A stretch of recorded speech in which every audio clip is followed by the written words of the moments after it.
નમસ્કાર મિત્રો હાઈકોર્ટ પટાવાળાની જે એક્ઝામ ગઈ છે એમાં ઘણા મિત્રોનો પ્રશ્ન હતો કે સર આ વખતનું મેરિટ કેટલી રહેવાની આશા છે.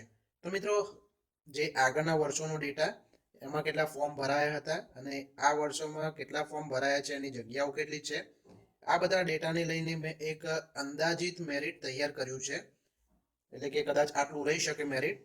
તો આપણે આના વિશે આજે ચર્ચા કરીએ.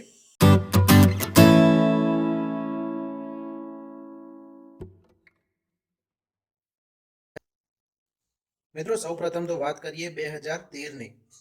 તો 2013માં જે જગ્યાઓ હતી એ 67 જગ્યાઓ હતી અને એમાં જે કટ ઓફ હતું એ 150 માર્કમાંથી ગણવામાં આવ્યું છે. એમાં સૌપ્રથમ તો હાઈ કટ ઓફ એટલે કે જે ઊંચી જગ્યામાં સિલેક્ટ થયા હતા એમની વાત કરીએ તો જનરલમાં 120.37 હતા, જ્યારે એસસીબીસીમાં 126.36 હતા.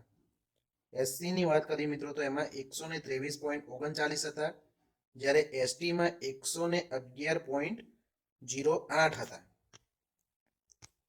હવે એમાં જે લો મેરિટ એટલે જેટલાએ અટક્યું હતું એની વાત કરીએ તો જનરલમાં 107.05 હતા. લો કેટેગરીની વાત કરીએ તો એમાં 97.74 હતા. એસસીમાં 107.03 હતા, જ્યારે એસટીમાં 102.41 હતા.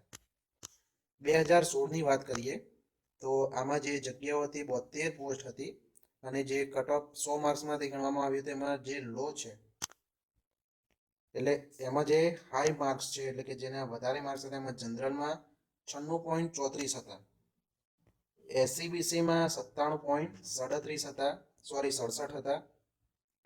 એસસી ની વાત કરીએ તો એસસીમાં 96.34 હતા, જ્યારે એસટીમાં 94.01 હતા.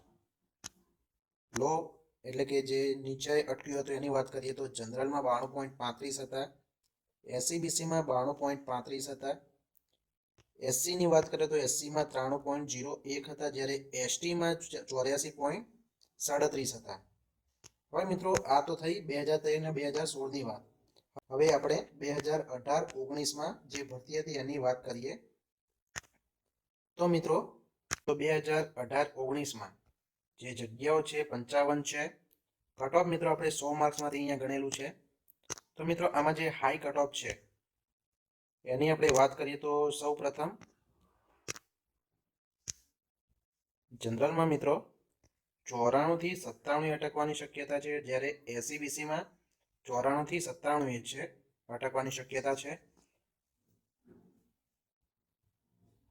એસસીમાં 94 થી 97, જ્યારે એસટીમાં 92 થી 96 અટકવાની શક્યતા છે. મિત્રો હવે જે કટ ઓફની વાત કરીએ એટલે કે કેટલાય અટકવાની શક્યતા છે તો જનરલમાં 85 થી 93 અટકવાની શક્યતા છે, જ્યારે એસસીબીસીમાં 85 થી 93 અટકવાની શક્યતા છે. એસસી ની વાત કરીએ તો આમાં 86 થી 94 અટકવાની શક્યતા છે, જ્યારે એસટીમાં 77 થી 82 અટકવાની શક્યતા છે. તો મિત્રો આ હતું હાઈકોર્ટ પટ્ટાવાળા અંદાજિત મેરિટ કટ ઓફ. મિત્રો અહીં જે કટ ઓફ થશે લોમાંથી થશે એટલે કે જે નીચા માર્ક્સ છે એટલા અટકવાની શક્યતા થશે.